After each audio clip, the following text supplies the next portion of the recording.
Bien, comenzamos con este segundo encuentro.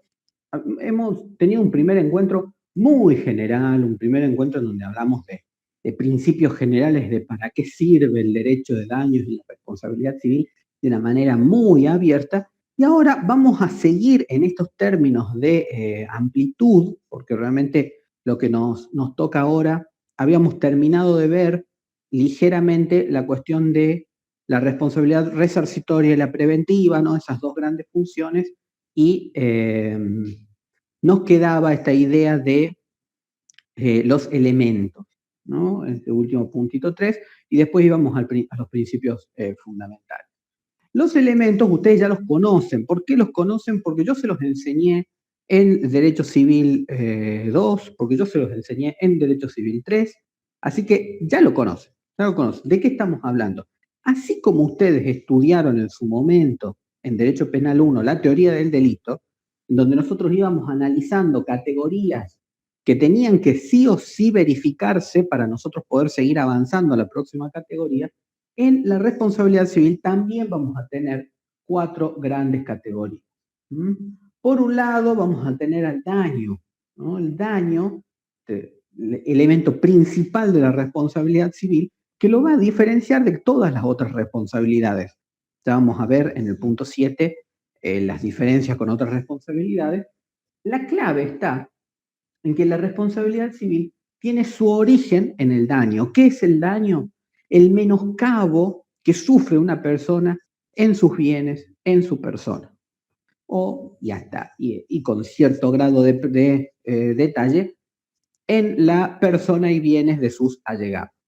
Eso vamos a ver que está sumamente limitado, porque si no, ponían el ejemplo en algún momento, ¿quién no, o sea, cuando fue el asesinato de John Lennon, más allá de que John Lennon era una figura polémica, en ese momento los Beatles estaban en la cresta de la ola y sin duda alguna mucha gente quedó mal con el asesinato de John Lennon.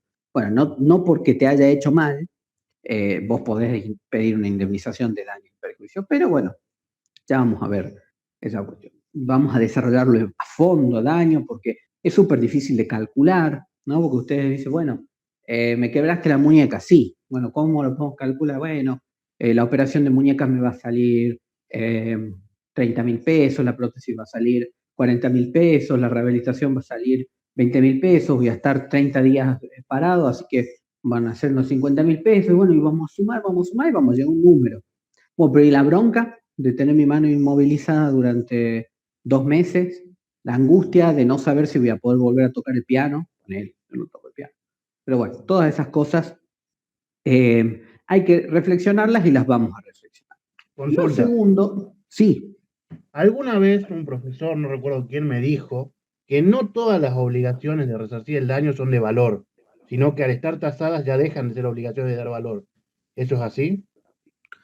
Mirá, en nuestro sistema jurídico las responsabilidades tasadas son relativamente excepcionales, ¿no? Es verdad que en términos técnicos la indemnización por despidos está dentro del esquema de la responsabilidad civil, podríamos decir que es una indemnización por un daño, pero está por fuera del esquema de la responsabilidad civil.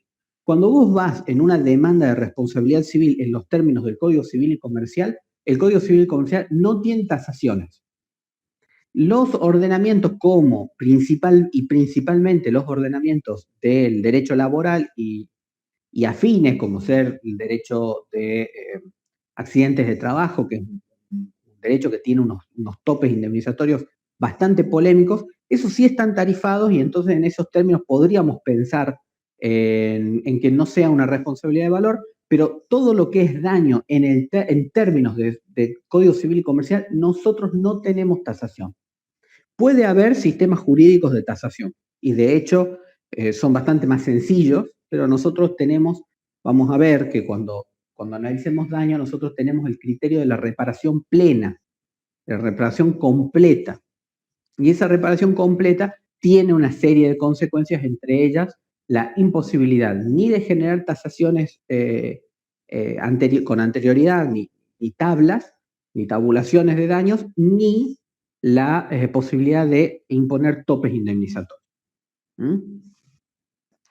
No sé si responde tu pregunta. Sí, sí, sí.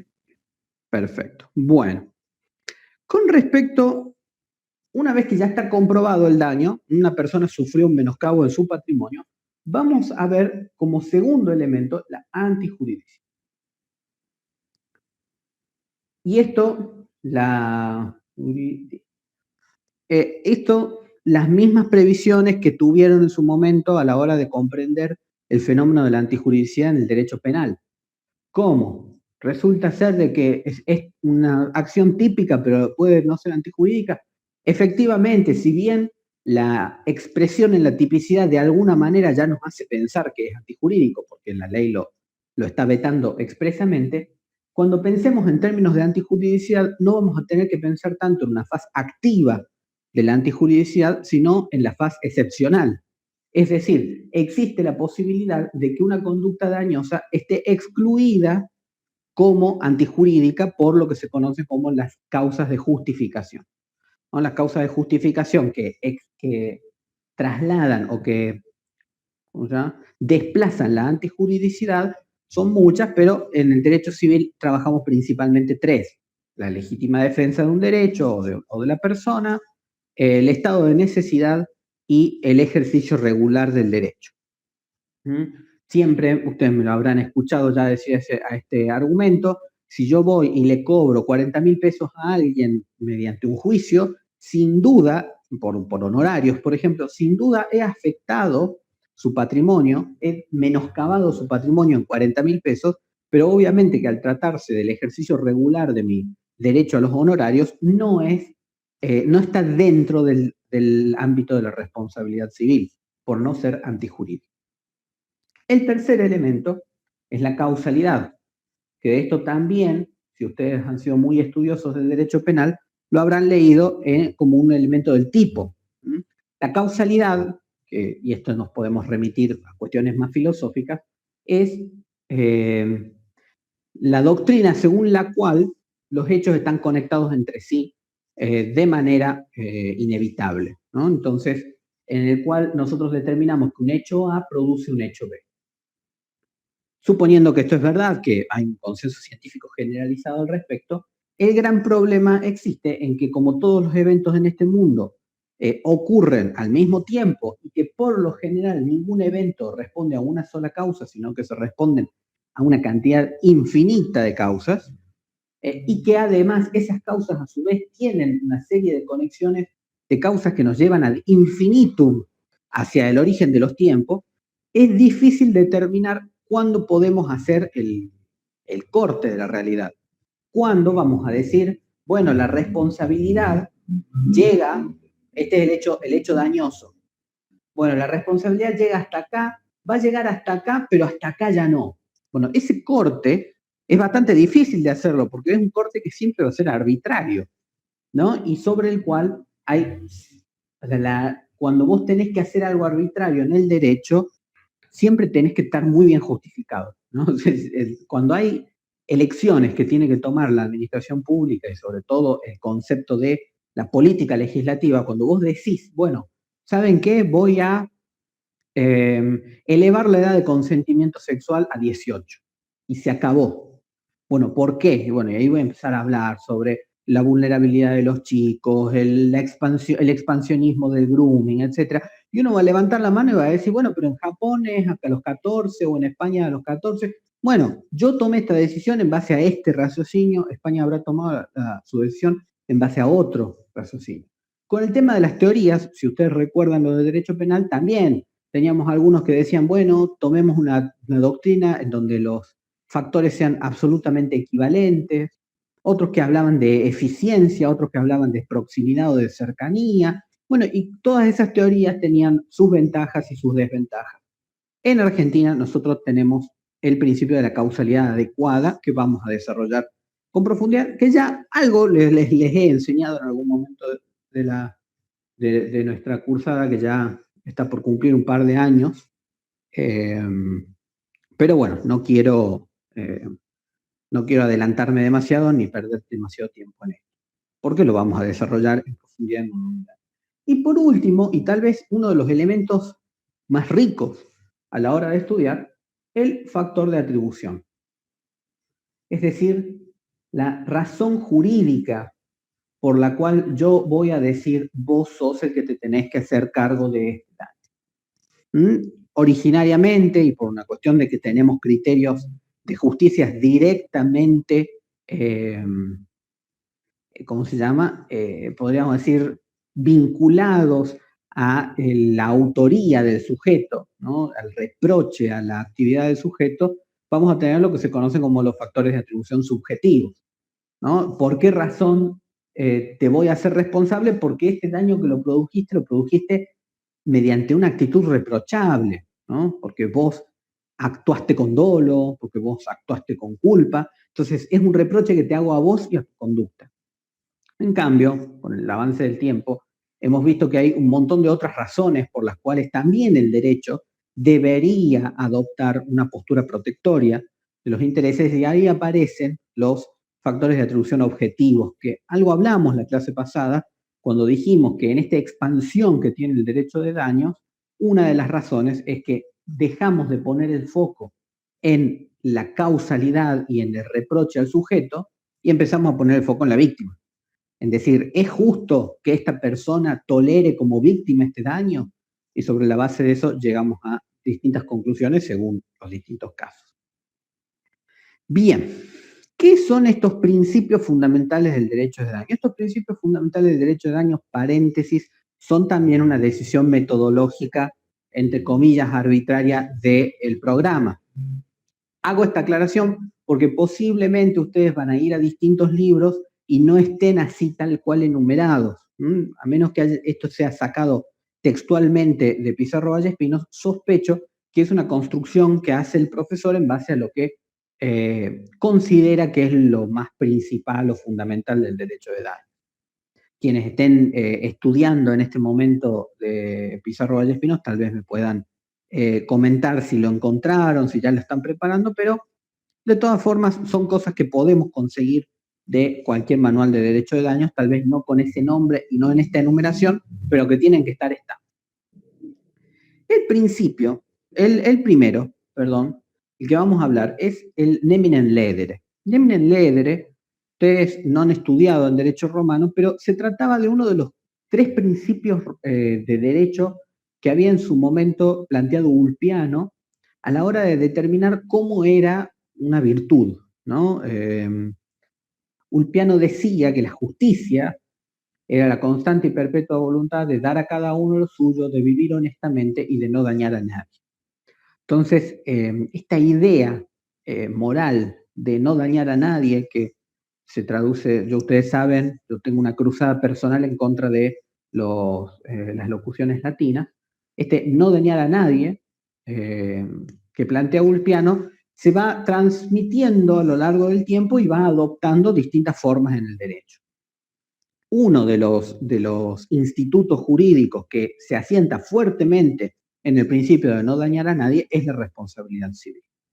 Sobre la base de que si nosotros expresamos que nuestro derecho no contempla la facultad de dañar a otros, se entiende que vamos a tener que estructurar toda una serie de mecanismos para lograr que la gente no dañe, un sistema preventivo, que podríamos llegar a pensar hasta cierto grado que tenemos desde las acciones preventivas hasta el derecho penal, el derecho administrativo, son todos derechos preventivos del daño, y un sistema de reparación post-daño para revertir los posibles efectos que trae meter a 40 millones de personas a convivir, ¿no? Ustedes saben que el gran problema de la sociedad es que la masividad en la gente genera una competencia de recursos que termina lamentablemente provocando la violencia.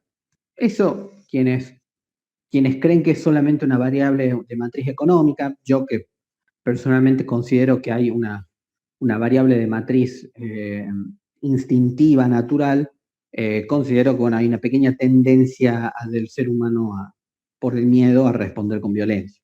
Pero bueno, esas son posturas. Bien, sobre la base de esta idea de no dañar a nadie, tenemos como nuestro gran principio. si alguien sale dañado, ya sea de una relación jurídica o sale dañado por un hecho jurídico, vamos a intentar reparar eso. Pero esto viene directamente encadenado con el segundo principio, necesidad de un factor de atribución. En un Estado de Derecho, así como el que salió dañado no tenía por qué salir dañado, el que tiene que responder de eso no puede responder porque sí. Tiene que responder por alguna razón o motivo que principalmente genere cierto grado de previsibilidad a la hora de decidir cómo actuar.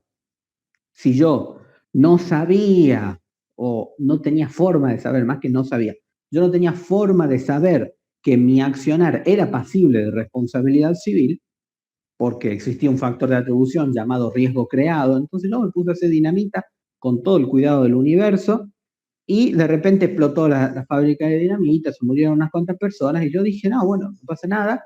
Y viene un juez y me dice, no, bueno, pero lo que usted estaba haciendo era peligroso.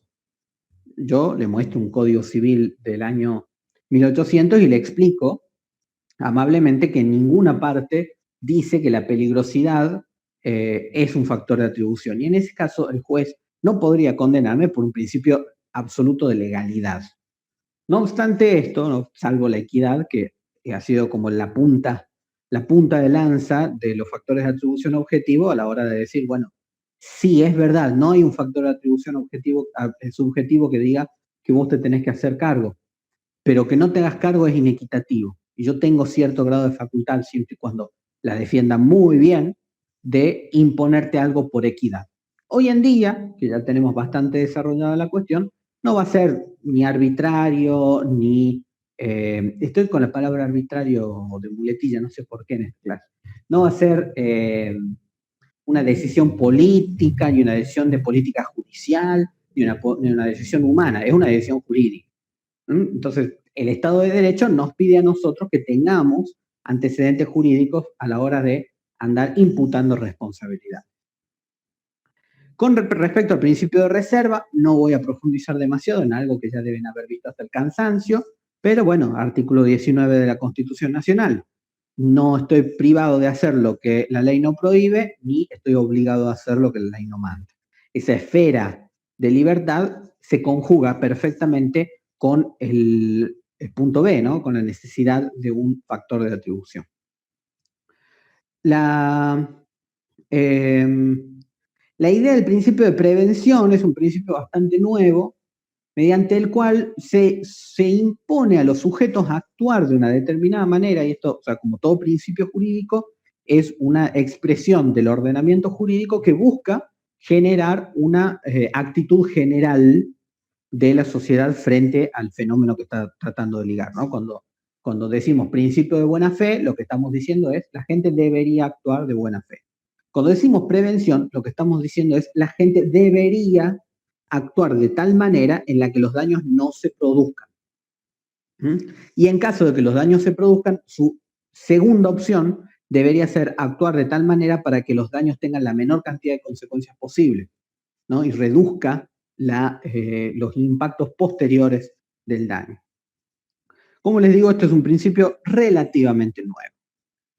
Con respecto al principio de reparación plena o integral, vamos a desarrollar mucho cuando veamos el tema de daños, pero básicamente esto también es una decisión de política jurídica, ¿no? Al nosotros excluir esto que hablaba más temprano Facundo de las tasaciones, de las indemnizaciones con límites o de las indemnizaciones tasadas, como les digo, en la clase de hace 2 viernes, que se la pasó a unos amigos porque estaba muy contento con cómo había salido, y un amigo la vio, le causó mucha gracia esto de que pasaba en Roma.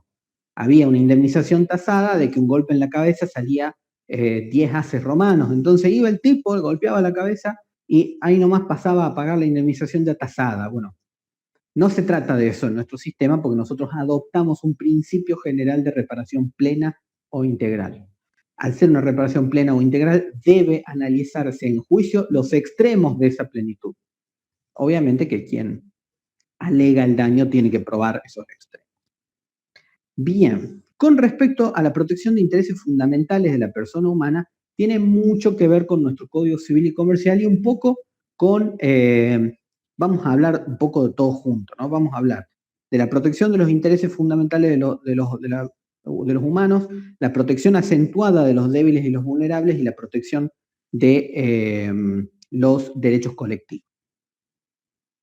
Esto no es otra cosa que una muestra más del famoso proceso de constitucionalización del derecho privado, del que tanto se quejan algunos, pero que no deja de ser una realidad, ¿no? Aquellos que sostienen que esto no es así, que en realidad el derecho civil siempre fue constitucional, tienen que hacer una pequeña revisión histórica y recordar que, por ejemplo, existiendo la Convención en contra de todas las formas de discriminación ante la mujer, todavía teníamos en nuestro derecho cosas tales como la prohibición de la mujer de ejercer el comercio, la mujer casada de ejercer el comercio sin autorización del marido, a pesar de la existencia de la Convención de los Derechos de las Personas con Discapacidad del año 2008, tuvimos hasta el año 2015 proceso de interdicción, fueron 7 años, imagínense, 7 años en donde seguíamos teniendo una legislación total y completamente inconstitucional que se aplicaba y que solamente fue declarada inconstitucional por un tribunal de Mar del Plata. ¿Por qué? Porque Mar del Plata es la meca del derecho de personas con discapacidad. Ahí están Agustín Palacios, ahí está como toda una escuela de este tema, que obviamente va nutrida por esa influencia, una jueza agarró y dijo, más vale que esto es inconstitucional. Entonces, ustedes ya estudiaron lo que es la declaración de inconstitucionalidad y a partir de los fallos de Mejía, la posibilidad que tiene el juez también de declarar la inconvencionalidad de las leyes y de los actos de la administración y de los particulares incluso, que sobre la base de eso podemos ver la incorporación del fenómeno de la dignidad humana como un eje central a la hora de pensar la protección. ¿Y qué consecuencias prácticas tiene eso? Y bueno, que corramos el foco de la vieja máxima obligación de reparar el daño injustamente causado y lo pongamos en injustamente sufrido. Esto que yo les contaba la vez pasada, que fue como el cambio a la concepción moderna, actual, contemporánea, no es otra cosa que una consecuencia del humanismo, una consecuencia de este punto de reflexión que se da a partir de 1950 en adelante a nivel mundial, y que en Argentina, por el tema del quiebre de la institucionalidad que tuvimos hasta el año 83, veníamos bastante atrasaditos con el tema y a partir del año 83 arrancó un proceso bastante más formidable al respecto, que se termina consolidando en el 94 como a niveles constitucionales y que sigue constantemente avanzando. Justo ayer en una clase de la maestría nos estaban haciendo ver el caso Korchauf, creo que se llamaba, que era una persona ecuatoriana que se presentaba a un concurso para un puesto en la administración pública, la aceptan y después la rechazan porque había un reglamento bastante viejito, que decía que solamente podían ser nacionales. Esto es inconstitucional por donde se lo mire, implica una discriminación, es inconvencional porque implica una violación flagrante del artículo 6, 7, 8 del Pacto de San José de Costa Rica. La pregunta es, ¿qué puede hacer la administración pública al respecto? Porque la ley está. La ley dice que solamente puede hacer, y la administración pública no es poder judicial. Entonces, ¿qué es lo que tiene que hacer la administración pública? Iniciar una acción de inconstitucionalidad. Imagínense, a todo esto, los derechos de la persona siguen vulnerándose y siguen vulnerándose, y esto no es un caso de la década del 70, esto es un caso de hace un par de años. Entonces, pensar que la constitucionalización del derecho es un fenómeno acabado es algo que ignora lo profundo y lo amplio que es el derecho internacional de los derechos humanos, ¿no? Razón por la cual les recomiendo que siempre retomen las cosas que estudiaron en derechos humanos, en derecho constitucional y derechos humanos. Son cosas muy importantes y hoy en día en lo que son las grandes ligas, yo esto voy a hacerles una comparación que me la estoy imponiendo a mí mismo, que es lo siguiente. Yo, como ustedes saben, aspiro el día de mañana a ser una persona de la academia, ¿no? Ser de esas personas que andan por la vida dando cursos de posgrado. Bien. Lo que yo noto que hay una diferencia abismal entre el juego de los profesores que yo tengo en doctorado y maestría y mi juego, es que ellos tienen un dominio increíble de lo que se conoce hoy en día como el soft law. El soft law es el conjunto de conocimientos que no implican leyes, pero que en el consenso internacional sirven para interpretar las leyes y que muchas veces agregan tanta información a las leyes que podríamos direccionarlas en direcciones, por valga la redundancia, distintas a las que intuitivamente las darían. ¿A qué me estoy refiriendo? Por ponerles un ejemplo, la Convención de los Derechos de las Personas con Discapacidad tiene 30 artículos, pero la relatora de las Naciones Unidas para temas de discapacidad, de bandas, hace una vez al año un informe de aproximadamente 100 páginas sobre un artículo, donde además de plantear cuestiones estadísticas, también plantea un montón de situaciones en las cuales los estados no están cumpliendo con ese artículo. Bueno, eso yo lo puedo aplicar, yo puedo ir a un juzgado y decirle, mira, acá señora de bandas dice esto. No, no puedo. No puedo, porque eso es soft law, derecho blando. Pero aquí que ser un abogado competitivo, no solamente en la academia, sino también en la cancha, ¿no? El día que a ustedes les toque, hoy en día requiere un conocimiento del soft law. ¿Ustedes quieren ser un abogado competitivo? ¿Quieren ser un abogado simple? No hay ningún problema, pueden vivir toda su vida sin el soft law. Eso se los aseguro. Pero quieren ser abogados competitivos, quieren ser los tipos que van y ganan una nulidad de un juicio sobre la base del artículo 8 de la Convención Internacional de los Derechos Humanos. Bueno, hay que ponerse a estudiar soft law. Y esto es parecido, si a alguno de ustedes les gusta el ajedrez, a jugar con peones.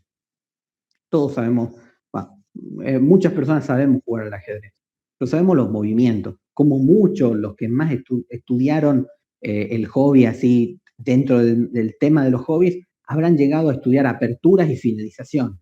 Pero juego de peones es conocer el soft law, es algo que está a otro nivel, es lo que separa a personas con un elo de 1200 de los grandes maestros, ¿no?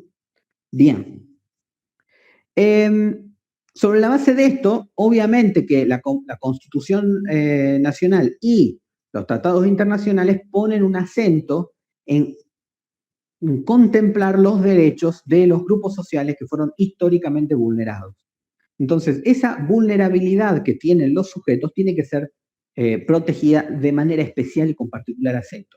Pero ojo, que sobre la base de la anterior, la protección de la persona humana como eje fundamental, nosotros no podemos perder de vista ni hacer que esta supuesta pretensión de protección a los sujetos vulnerables los convierta en objeto de protección. El gran quiebre que significaron la Convención de los Derechos del Niño, Niña y Adolescente, la Convención de los Derechos de las Personas con Discapacidad, la Convención de los Derechos de la Ancianidad, significaron el pasaje de los sujetos vulnerables como objeto de protección a sujetos de derecho. ¿Eso qué quiere decir? Que para yo cumplir con este principio, disculpen que están muy apurados, para yo cumplir con este principio de la protección acentuada de débiles y vulnerables, lo que tengo que hacer es cumplirlo mediante el reconocimiento de su subjetividad jurídica, su participación. Ustedes piensen, hay un tipo en México, fue, con tremendo juicio. El tipo era una persona con una discapacidad mental y lo acusan de robarse un auto. No lo notifica, no tuvo una sola audiencia. El tipo lo declararon insano, lo metieron en un manicomio durante 3 años. La madre pidió salir, le dijeron, mire, su hijo es mayor de edad, usted no es representante. Bueno, el tipo logró meter un amparo de representación, le negaron el amparo. 3 años después, llega a la corte y declara la inconstitucionalidad de la primera sentencia, pero no porque no le hayan dado derecho a la defensa, sino porque no la notificaron. Imagínense de asqueroso que fue todo el proceso, que lo condenan a 3 años en un manicomio y nunca lo notifican siquiera.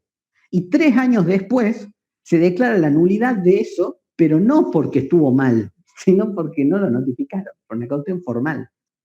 Entonces, imagínense esta idea de, no, bueno, esta persona es persona con discapacidad, listo, se le aplica el sistema especial, tiene que ir a un manicomio, lo tenemos que curar. ¿no? Esta idea de correr del centro del sujeto sobre la base de que al ser vulnerable no puede responder por las cuestiones penales, que entre paréntesis no se había robado el auto, porque hay otros casos de muchachos que sí realizan cuestiones penales y que lo que pretenden es que los metan presos, no que los absuelvan porque son personas con discapacidad, pero que tampoco les apliquen todo ese sistema protectorio de, ay, no, pobrecito, no entiende lo que le está pasando, meterlo en el loquero. Lo mismo con los ancianos, ¿no? Hay un trabajo práctico que les toman a los chicos del siglo XXI, en donde decía, bueno, una persona con 85 años sale y la meten presa porque no estaba con su hijo durante el aislamiento. Y la pregunta ¿es la persona de 85 años incapaz de ejercicio? Yo no puedo creer que haya gente que lo dude, pero por supuesto que hay gente que lo dude. Si no, no estarían preguntando eso. Y de hecho, a un par se la comen y dicen, sí, bueno, es una situación asimilable. No, pero nada, 85 años es tan capaz como todos, siempre y cuando no sea declarado en juicio como incapaz y dentro de los límites de la sentencia. Bueno, ustedes saben que estos últimos días me he chocado con muchos alumnos que me siguen respondiendo lo de curador, que me siguen respondiendo lo de representante de la persona con discapacidad.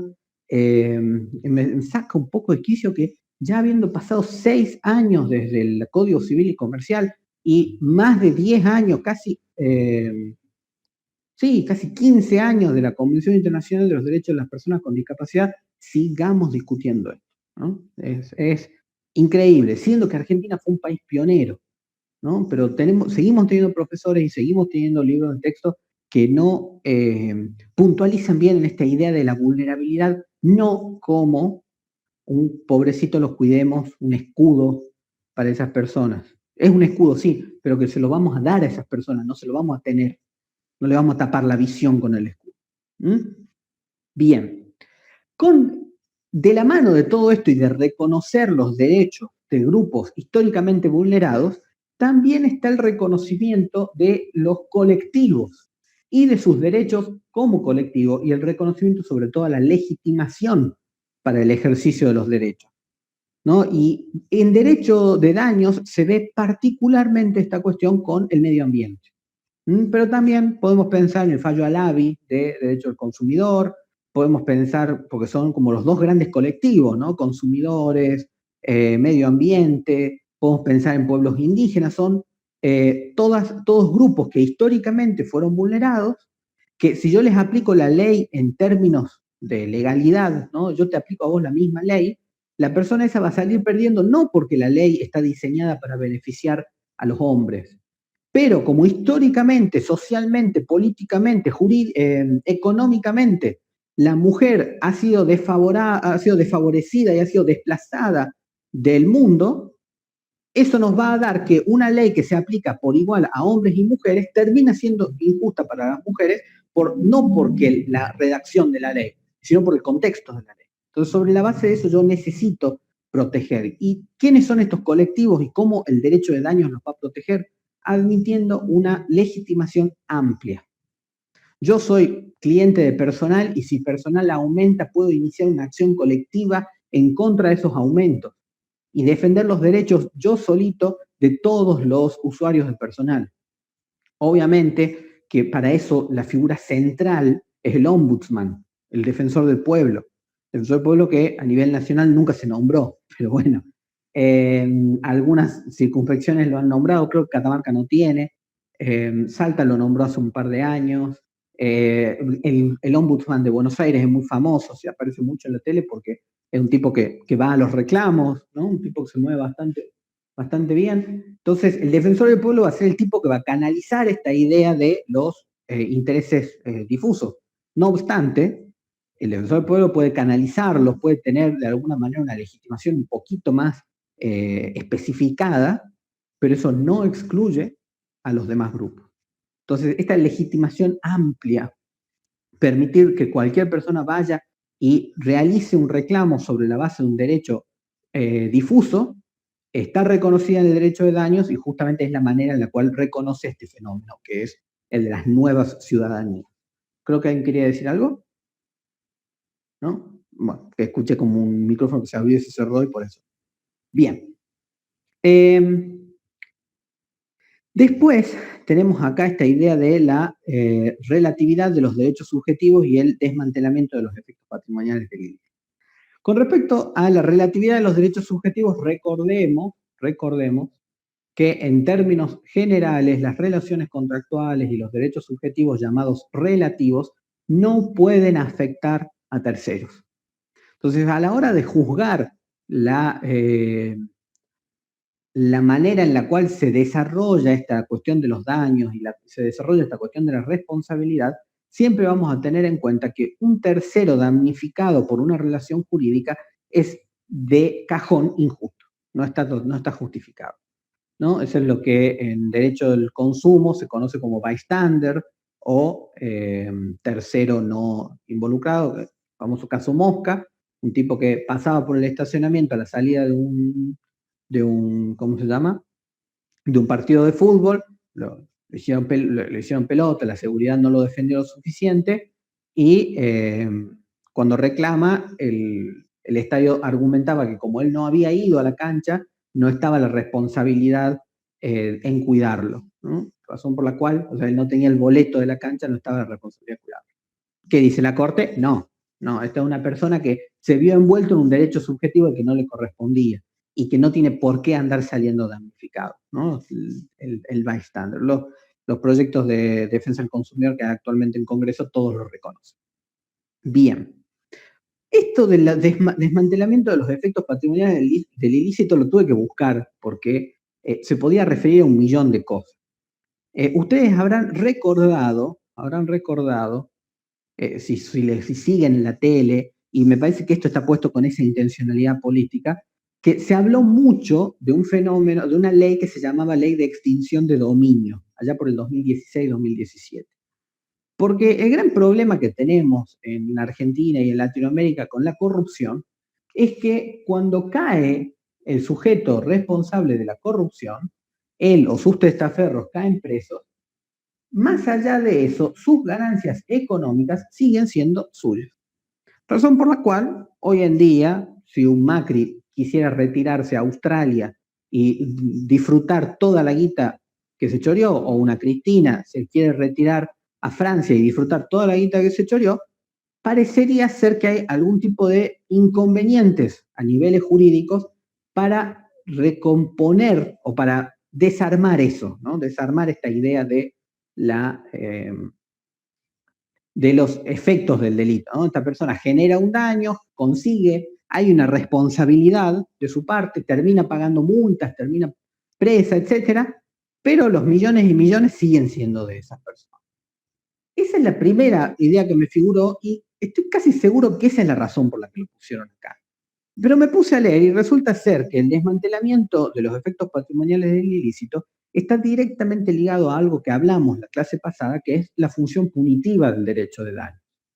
¿En qué consiste? Consiste en que las personas ponen en su esquema de ganancia costos de insumo, costos de transporte, más costo de venta, menos daño provocado igual a mi ganancia. Es decir, las empresas ponen en su esquema de ganancias el daño a los consumidores y a los usuarios. Y aún así salen ganando. Entonces, ¿y cuánto puede llegar a salir de indemnización? Tanto, bueno, listo. Se sube un poquito el valor para que compense eso y listo. Yo sigo teniendo ganancias. Ahí aparecen los daños punitivos, que les expliqué la otra vuelta. Como vos estás sacando una ganancia, y es verdad que si vos seguís los criterios de reparación plena, vas y le pagás la indemnización a esta persona y seguís ganando plata, yo tengo que hacer que a vos no te convenga dañar. Y ese no te convenga dañar significa desmantelar toda ganancia que vos saques del daño. ¿Cómo la voy a desmantelar? Mediante los daños punitivos. A eso es a lo que apunta, si ustedes lo leen de Biersma, sospecho que en Pizarro Vallespino van a estar en los mismos términos, pero no sé si esto ya lo vieron en clase, y si lo vieron en clase, sí se habló el tema de la extinción de dominio, que es la posibilidad de declarar vacantes los bienes producidos de algún tipo de acto dañoso y que por lo tanto vuelvan al Estado. Es una cosa bastante peligrosa. También es bastante peligroso el tema de los daños punitivos porque, bueno, ya lo vamos a hablar, ya vamos a hablar por qué algunas personas se oponen. Bien, el punto K, y con esto ya estamos a punto de terminar el tema, son dos cuestiones en materia contractual sobre responsabilidad y sobre interpretación de los contratos. El primero, el famoso pacta sunt servanda, es decir, los hombres son esclavos de los pactos, o son siervos de los pactos, y el segundo, el rebus sic stantibus, que significa mientras las cosas sigan así. ¿Mm? ¿Qué quiere decir esto? Primero, y vamos a recordar, que el principio absoluto que la Revolución Francesa le había reconocido a los hombres de autoimponerse y autoacordar cualquier cosa en el marco del derecho privado, dentro de los límites principalmente del orden público, habíamos visto que esa excesiva libertad en la autonomía de la voluntad se veía diezmada y se veía reducida muchísimo en nuestra nueva modernidad, nuestra posmodernidad, sobre la base de que las reglas de juego han cambiado. Ya no se trata de dos personas que de igual a igual están negociando, se trata de un empleador y un empleado. Entonces no podemos interpretar literalmente esta idea de las cláusulas contractuales puestas por la multinacional, que yo, Kellogg's, que de repente me hizo a mí firmar un contrato de compra de algún tipo de granos que produzca Kellogg's e incumplirlas, o me obligó a firmar un contrato plano, escritos por ellos, para un consumo personal. Bueno, todas estas cosas que he estudiado ya en derecho de los contratos, pero bueno, en términos generales, en la medida en la que la voluntad de las partes esté dentro del marco del respeto de los contratos de adhesión, las cláusulas abusivas, los contratos de consumo y en el caso de los contratos paritarios de la buena fe, en la medida en la que nosotros tengamos eso, las cláusulas contractuales deben respetarse. Deben respetarse. Esto está relacionado, razón por la cual el no respeto de las cláusulas contractuales genera daños y perjuicios, genera la obligación de reparar ese incumplimiento. No obstante, ahí aparece este segundo elemento, siempre y cuando las cosas continúen como estaban cuando se celebraron. ¿Esto qué quiere decir? Que la existencia de fenómenos imprevisibles a futuro que modifiquen el contexto en el cual se realiza el contrato habilita la posibilidad de revisionar las cláusulas. Algo que ustedes ya estudiaron como la teoría de la imprevisión. Bien, buena fe e interdicción del ejercicio abusivo del derecho. Esto es algo que ya hemos hablado, pero que podemos recuperarlo con esto que dijimos de la antijuridicidad. Ustedes recuerden que Vélez y la doctrina de aquella época no concebía, le parecía extraña y le parecía antilógica la idea del abuso del derecho. Si el derecho me habilita a mí, no existe manera en que ese uso sea abusivo. Porque si el derecho me habilitó, ¿cómo esto va a estar prohibido si el derecho dice que está permitido? Hoy en día sabemos que sobre la base de la buena fe, del principio de humanidad y del principio pro homine que nos plantea el Estado constitucional y social del derecho, lo que nosotros tenemos que hacer y a lo que nosotros tenemos que apuntar es a que las acciones dañen lo menos posible. Entonces, si dentro de nuestro aparato jurídico de derechos nosotros elegimos la opción más gravosa para aquella persona contra la cual estamos ejerciendo el derecho, o utilizamos un mecanismo jurídico para forzarlo a hacer algo sobre lo cual prima facie podría no hacerlo o tendría derecho a hacerlo en otros plazos, pero nosotros lo hacemos para forzar esa situación, estaríamos incursionando en un ejercicio abusivo del derecho y por lo tanto los daños que nosotros provoquemos entran dentro de lo antijurídico. Porque lo antijurídico dice que no va a ser antijurídico el daño realizado en cumplimiento regular del derecho. Regular, no abusivo. Interdicción significa prohibición, sacar del juego la idea del ejercicio abusivo del derecho. Bien. Fueron muchos principios, como les dije, estos principios responden en muchísimos aspectos a fenómenos generales del derecho, no específicamente al derecho de daños, y tenemos los principios propios del derecho de daños. Bien, ¿qué es esta idea de la expansión de la responsabilidad por daños a nivel requisitos y funciones? ¿No? Como yo les dije, ¿no?, en la clase pasada, había una expansión en materia de cuántos casos estaban ingresando y cuántos casos quedaban afuera, sobre la base de modificar algunas cuestiones en materia del factor de atribución y también ante la incorporación de la acción preventiva. Pensemos, ¿no? Acá habla de requisitos, antijuridicidad, factores de atribución, daño resarcible, relación de causalidad. Respecto de la antijuridicidad, se expande el universo cuando incorporamos al abuso del derecho. Respecto del daño, se expande, aunque esta expansión ya viene desde hace mucho, la idea del daño moral, el reconocimiento de las consecuencias extrapatrimoniales del daño, ¿no? El reconocimiento jurídico y económico de las consecuencias extrapatrimoniales del daño, y también podemos pensar en la incorporación de todo lo que son los derechos de incidencia colectiva como que forman parte de alguna manera de los intereses de la sociedad y que por lo tanto merecen tutela jurídica. Entonces, ahí vemos también cómo se expande, cómo se amplía. Respecto de la causalidad, nosotros repetimos casi de manera exacta el criterio del Código de Bayles, razón por la cual no hay una gran expansión en materia de causalidad. Seguimos utilizando el criterio de la causalidad adecuada. Razón por la cual les diría que en términos de causalidad no hubo una ampliación significativa. Como mucho podríamos mencionar que el artículo sobre previsibilidad contractual, sí, podríamos pensar que, o la teoría de la imprevisión, pero la teoría de la imprevisión tampoco es nueva. En la previsibilidad contractual, que esto se ve cuando estudiamos causa, cuando nosotros analizamos qué causas nosotros vamos a tener que responder, nosotros tenemos que responder las causas mediatas y las mediatas previsibles al momento de la contratación. No obstante, y sobre la base de la protección del principio de buena fe, del principio pro homine, de la falta de abuso del derecho, etc., si el incumplimiento se hizo de manera dolosa, la hora a la que vamos a interpretar la previsibilidad se mueve al momento del incumplimiento. Ustedes dirán, bueno, ¿es difícil pensar en una situación en la cual esto signifique un cambio? Sí, es difícil, pero pensémoslo en los siguientes términos.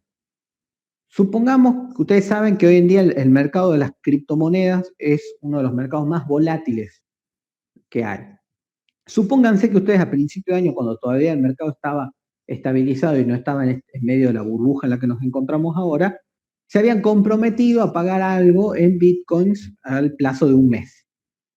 Durante ese mes ocurre que el bitcoin explota, ¿no? Algo total y completamente imprevisible, porque ese es el problema con el mercado del bitcoin, razón por la cual ustedes deciden decirle a la persona que le restituyen, o sea, que van a incumplir con su obligación de bitcoins y que van a pagar al precio de hoy, no al precio que ustedes acordaron, porque es lo que corresponde. Especulando con que por más que ustedes paguen al precio de hoy, o sea, ustedes acá tenían un bitcoin a 8.000 y acá tienen un bitcoin a 20.000, ustedes especulan que por más que paguen el bitcoin a 20.000, el bitcoin va a seguir subiendo hasta 56.000, hasta 100.000. Ahora, no es lo mismo prever una ruptura en una época de mercado total y completamente plano a prever una ruptura en medio de una crecida o de una corrida cambiaria. Razón por la cual, como ustedes incumplieron dolosamente, porque ustedes incumplieron pensando, bueno, listo, con esto yo saco ganancia, incumplieron al deber de la buena fe, etc., a la hora de analizar cuánto va a ser el quantum, no vamos a analizar, bueno, perdió, se frustró la previsibilidad de ganancias que tenía la persona esta, que a esta fecha preveía ganar tal vez 20.000 por cada Bitcoin. No. Yo les voy a decir qué frustraron ustedes a partir de acá, con el conocimiento contextual de acá, ¿no? Y obviamente la indemnización esa va a ser bastante grande. Por último, con factores de atribución objetiva, no me alcanza el tiempo para explicarles lo mucho que se amplió. Algo ya hemos visto antes, que la expresión tan general del fenómeno de la actividad riesgosa, porque antes nosotros teníamos la actividad natural o esencialmente riesgosa. Entonces vos sabías que vos estabas dando una clase y se caía el ventilador y le rompía la cabeza a alguien, eso no era responsabilidad por riesgo, eso era responsabilidad de establecimiento educativo, era responsabilidad, como yo no soy un establecimiento educativo, como mucho era responsabilidad del dueño de las cosas, y para que sea responsabilidad del dueño de las cosas teníamos que ver si la cosa era viciada o no, o si fue un caso fortuito. Hoy en día, actividad riesgosa es por la naturaleza de la actividad o por las circunstancias en las que se dio la actividad.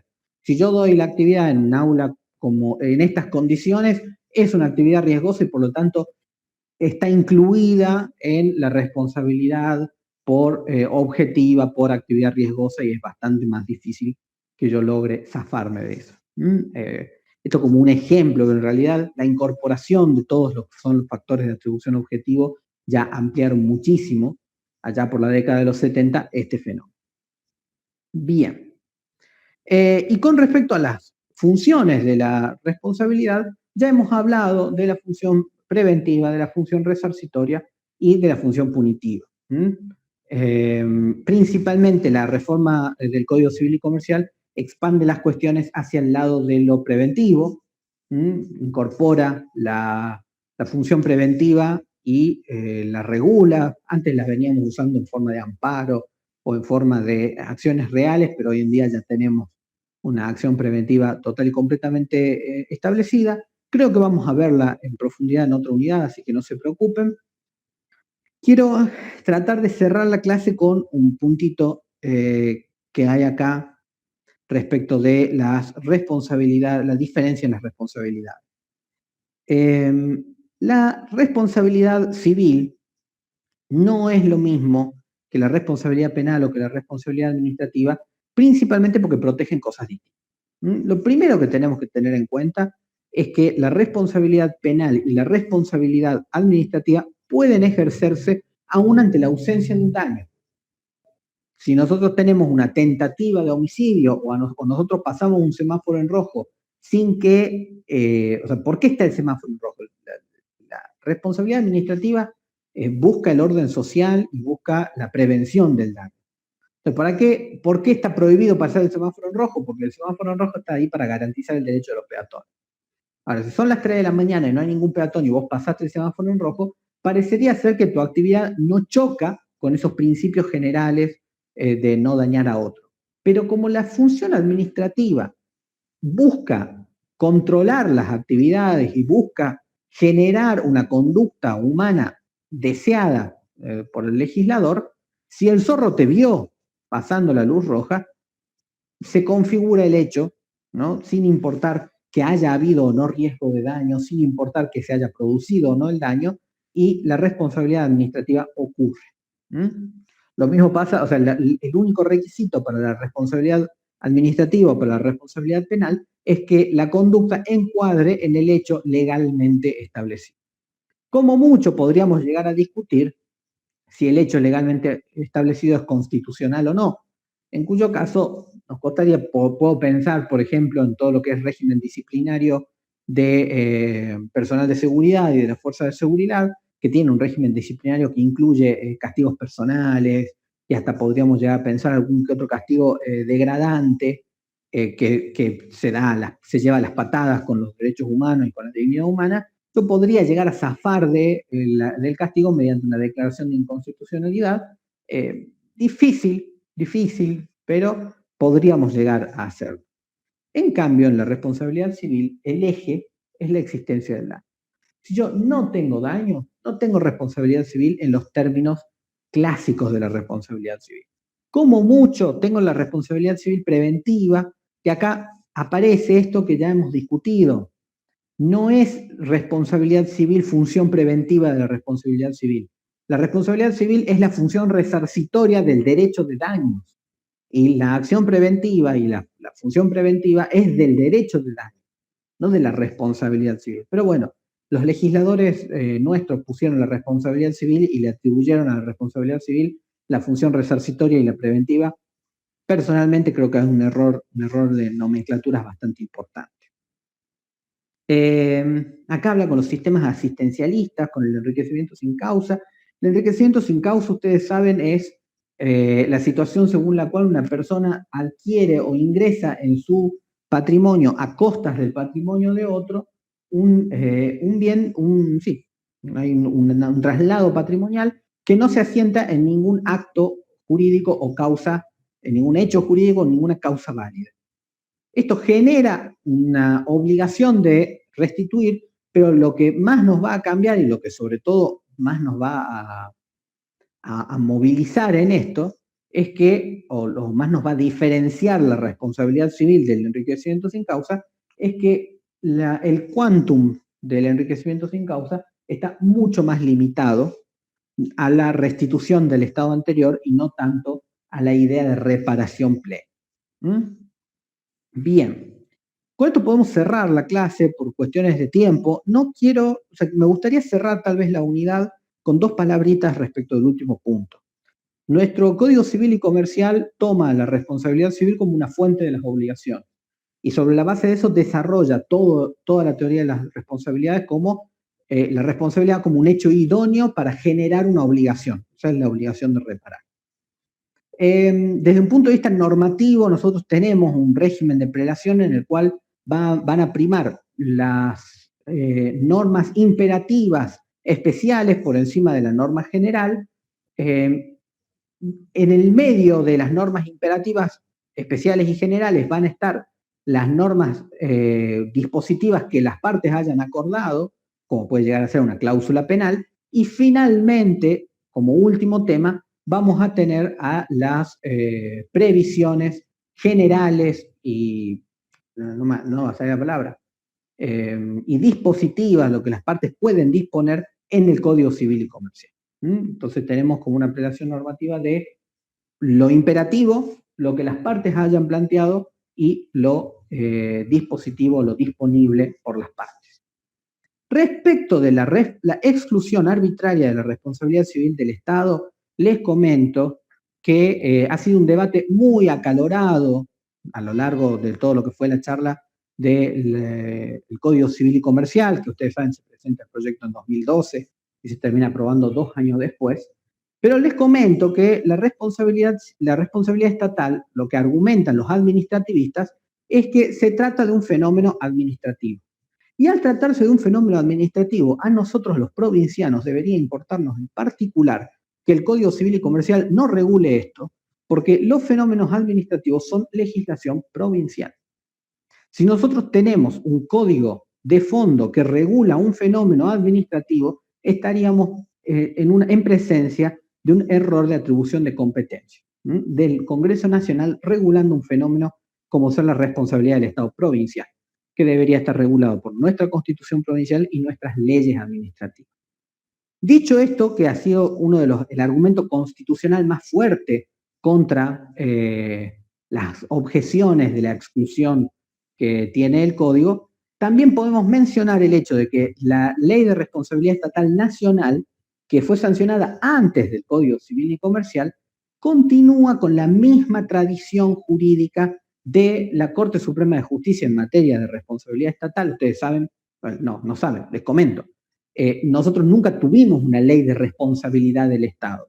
Y pasamos de una teoría del hecho del rey, en donde el Estado no puede ser responsable sobre la base de pensar que si lo hace el Estado es legítimo, ¿no? La doctrina del hecho del rey, a una doctrina de la responsabilidad del Estado sobre la base de una autorización legislativa, pensando que demandar al Estado era un fenómeno de carácter institucional, a una doctrina que se construye sobre la base de unos fallos muy importantes que vamos a ver en la cátedra, que son los fallos Ferrocarriles Oeste y el fallo Telecomunicaciones Argentinas.